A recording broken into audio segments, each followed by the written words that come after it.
थोरै कल्प अगाडि स्वयं शाक्यमुनि बुद्ध यो जम्बुद्वीपमा शिबी राजाको रूपमा जन्म भएको थियो। यो जम्बुद्वीपलाई उनले अधीनमा राखेको थिए र उनी दया माया कृपालु हुनुहुन्थ्यो। त्यसबेला देवेन्द्र साक्रा आफ्नो मृत्युको पूर्व संकेत देखेर निकै चिन्तितमा थिए। अनि विश्वकर्माले थाहा पाएर उनलाई सोधे, किन चिन्तित मुद्रामा हुनुहुन्छ तपाईँ?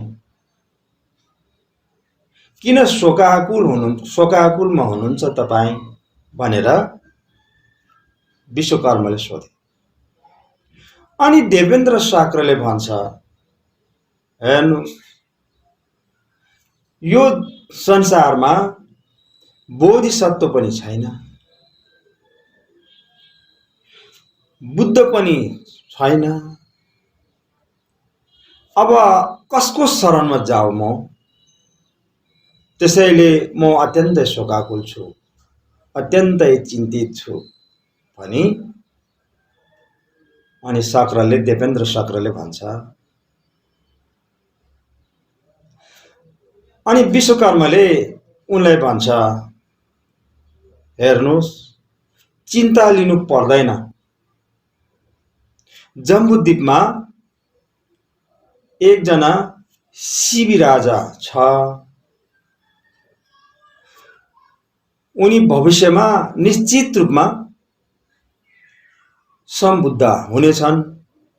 त्यसैले त्यहाँ गएर शिबी राजाको शरणमा गए पनि हुन्छ भनेर विश्वकर्माले भने। अनि साक्राले त्यतिखेर देवेन्द्र साक्राले भन्छ, म सुन जाँचे जस्तो गरी जाँच्छु र सच्चाईको बोध गर्छु, सच्चाई पत्ता लगाउँछु भनेर देवेन्द्र साक्राले भने।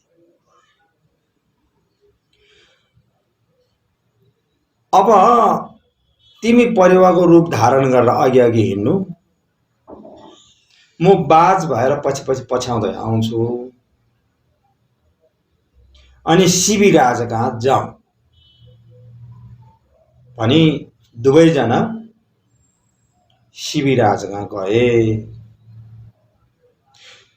विश्वकर्मा परेवाको रूप धारण गरी अघि उठ्दै गए र देवेन्द्र साक्रा बाजको रूप धारण गरी पछि पछ्याउँदै गए। शिबी राजा कहाँ पुगे। शिबी राजाको आङमा चढेर परिवारले भने, मलाई बचाऊ, मलाई बचाऊ, मलाई बचाऊ भने। अनि शिबी राजाले उनलाई बचाए। त्यतिखेर बाजले भने, हेर्नुहोस्, यो त मेरो शिकार हो, मेरो आहार हो, मलाई तुरुन्तै दिनु, मलाई साह्रै भोक लागिरहेको छ भनेर भने। अनि राजाले भन्छ, हेर्नु, म बोधिसत्व हुँ। बोधिसत्वको शरणमा आएका कुनै पनि प्राणीलाई रक्षा गर्छु, म मार्न दिन्न भनेर मैले प्रतिज्ञा लिएको छु, त्यसैले दिन मिल्दैन भनेर भने।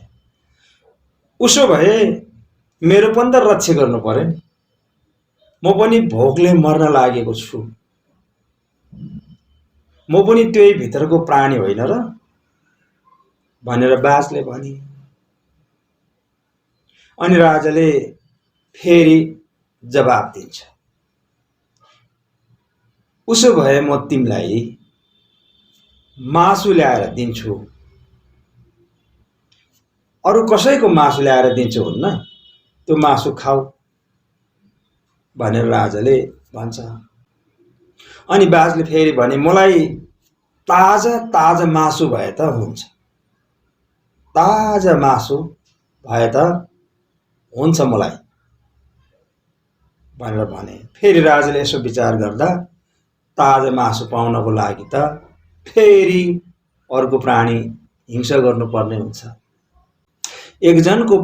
एकजनाको प्राण बचाउन फेरि अर्को प्राणी मार्नुपर्ने हुन्छ, हत्या गर्नुपर्ने हुन्छ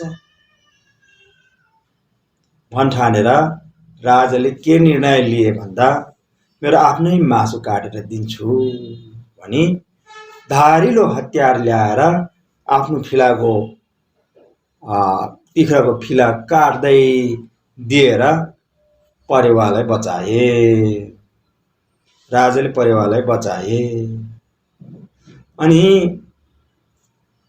फिलाको आफ्नो तिख्राको मासु काट्दै दिए ताजा मासु काट्दै बाजलाई खुवाउँदै गए। र अनि बाजले भने मलाई यतिले मात्रै पुग्दैन, यो परेवालाई तराजुमा जोखेर त्यसको ओजन कति हुन्छ त्यसै अनुसारको मासु मलाई जोखेर दिनुपर्छ भनेर बाजले भने। अनि राजाले तराजु ल्याएर तराजुको एकपट्टि परेवा राखे र अर्कोपट्टि आफ्नो तिख्राको मासु काट्दै त्यहाँ हाल्दै गए। तिख्राको मासु पनि सिद्धियो, अनि यहाँ काँधको मासु पनि सिद्धे, कोखतिरको मासु पनि सिद्धे। तैपनि परेवाको ओजनै बढी भयो, आफ्नो मासुले पुगेन। नपुगेपछि राजाले म आफै त्यो तराजुमा पस्छु भनेर प्रयास गरे, तर उनी शिथिल भएको कारण त्यहाँ बेहोस भएर लडे। र केही समय पछाडि होस खुले। होस खुलेपछि उनले आफैलाई भने म धेरै ठुलो उद्देश्यका लागि यस्तो काम गरिराखेको छु, म कति पनि आदिनु जरुरी छैन, जसरी भए पनि म चढ्छु, तराजुभित्र पस्छु भनेर प्रतिज्ञा गर्दै उनी जबरजस्त तराजुभित्र पसे। त्यतिखेर यो जम्बुद्वीपमा छ प्रकारको कम्पन भएको थियो भनिन्छ। 6 प्रकारको कम्पन भएको थियो। अनि देवलोक, तल्लो देवलोकदेखि माथि ब्रह्मलोकदेखि सबै देवताहरूले पनि प्रशंसा गरे, देवताहरूले पनि उनलाई पुजिए भनिन्छ। त्यतिखेर ती बाजले तुरुन्तै आफ्नो रूप परिवर्तन गरी देवेन्द्र शक्र भयो। र अनि उनले भने धेरै धेरै धन्य छ, साँच्चै निष्पक्ष भावना भएका, साँच्चै प्राणीको हितको निम्ति लागेको बोधिसत्व हुनुहुँदो रहेछ हजुर। म तृप्त भए, म सन्तुष्ट भए, म आश्चर्यचकित भए। हजुर साँच्चीकै बोधिसत्व हुनुहुन्छ भनेर उनले भने, देवेन्द्र शाक्रले भने। अनि फेरि राजालाई सोधे, देवेन्द्र शाक्रले फेरि पनि राजालाई सोधे कि तपाईले के को लागि कष्ट गर्नुभएको? यस्तो कष्ट किन गर्नुभएको? अनि राजा भन्नुहुन्छ, हेर्नुहोस्, यो त्रिधातुको भैभाव र सम्पत्ति प्राप्त गर्नको निम्ति मैले यस प्रकारको कष्ट गरिएको होइन। मैले त केवल अविसम्बुद्ध प्राप्त गर्नको निम्ति मैले यो कार्य गरेको हुँ भनेर राजाले भने। अनि फेरि सागरले सोध्छ, तपाईलाई यस प्रकारको कष्ट गर्दा कतै पश्चाताप भएन के भनेर सोध्छ। अनि राजा भन्नुहुन्छ, मलाई कुनै पनि कष्ट भएन, कष्ट नभएको कुरा सत्य हो, त्यसैले कष्ट नभएको कुरा सत्य हो भनेर राजाले भन्छ। यति भन्ने बित्तिकै राजाको पहिलोको त्यो सबै घाउहरू निको भएर जस्ताका तस्तै हुन्छ, जस्ताका तस्तै। यतिखेर देव मनुष्य साराले थाहा पाएर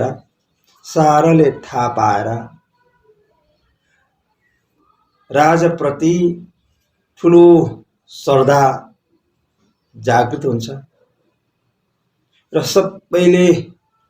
सबैले प्रशंसा गर्छ, सबै आश्चर्यचकित पनि हुन्छ कि यस्तो अद्भुतको कार्य पनि गरे, यस्तो अचम्मको कार्य, यस्तो अचम्मको चाहिँ सिङ्गो शरीरै दान दिएर साँच्चै अरूको हितको लागि दान दिएर आफ्नो बोधी चरेलाई सिद्ध गर्ने यस प्रकारको महान राजा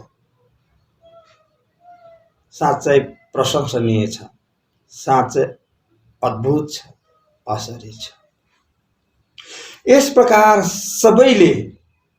साराले उहाँलाई प्रशंसा गर्छ। यो भगवान शाक्यमुनि बुद्धको पूर्व जन्मको एक कथा हो मित्र, एक कथा हो। यस्तो सयौं कथाहरू छन्, यस्तो सयौं पटक, हजारौं पटक उहाँले आफ्नो सिङ्गो शरीर उहाँले दान गर्नुभयो, शिर दान गर्नुभयो, धेरै पटक अङ्ग प्रत्याङ्ग दान गर्नुभयो, धेरै पटक प्राण दान गर्नुभयो। जीवन दान, प्राण दानको बावजुद आज आएर उहाँ शाक्यमुनि बुद्ध बन्न सफल पनि भयो। शाक्यमुनि बुद्ध बन्न उहाँ सफल हुनुभयो। शाक्यमुनि बुद्ध यो संसारमा आगमन भएकै कारण आज हामीहरू सबै धन्य छौँ, सौभाग्यवान छौँ, किनकि हामीले बुद्ध बन्ने अवसर पाएका छौँ, बुद्ध बन्ने अवसर पाएका छौँ। बुद्ध बन्नुको मतलब संसारको प्राणीको हित, स्वहित र परहित। स्वहित भनेको आफ्नो हित, परहित भनेको सारा प्राणीहरूको हित। यो दुवै हित, द्वयार्थ, दुवै हित हुने महान पद हो बुद्ध। त्यो बुद्ध बन्ने अवसर पाएका छौँ। कसरी बन्ने, कति कठिन छ भन्ने कुराहरू हामीले उहाँको यस पूर्व जन्मको कथाहरूबाट सहजै बुझ्न सक्छौँ। यस प्रकारको जीवन, त्यस प्रकारको ताकत, त्यस प्रकारको सहनशीलता हामी पनि प्राप्त हुन सकोस्,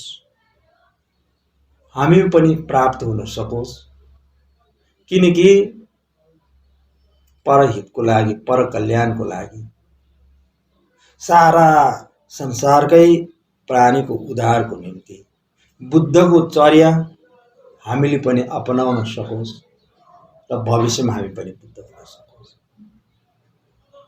यिनै कामना र अनुरोध गर्दै मैले आज केही छोटो भगवान बुद्धको पूर्व जन्मको कथा यहाँहरूमाझ प्रस्तुत गरेँ। जुन कथा आधिकारिक सूत्रमा उद्धृत कथा सङ्ग्रहमा उल्लेख गरिएको पाइन्छ। कहीँ कतै कमी कमजोरी भुलचुक अवश्य पनि भएको हुन सक्छ। मैले यस कथालाई यहाँ वाचन गरिरहँदा त्यसको निम्ति म पूर्ण क्षमा चाहन्छु, कमी कमजोरीको क्षमा चाहन्छु भन्दै फेरि यस्तै रोचक प्रवचन यहाँहरूमाझ ल्याउने नै छु। तबसम्मको लागि बिदा चाहन्छु। धन्यवाद। नमस्कार। भवतु सर्वमङ्गलम्।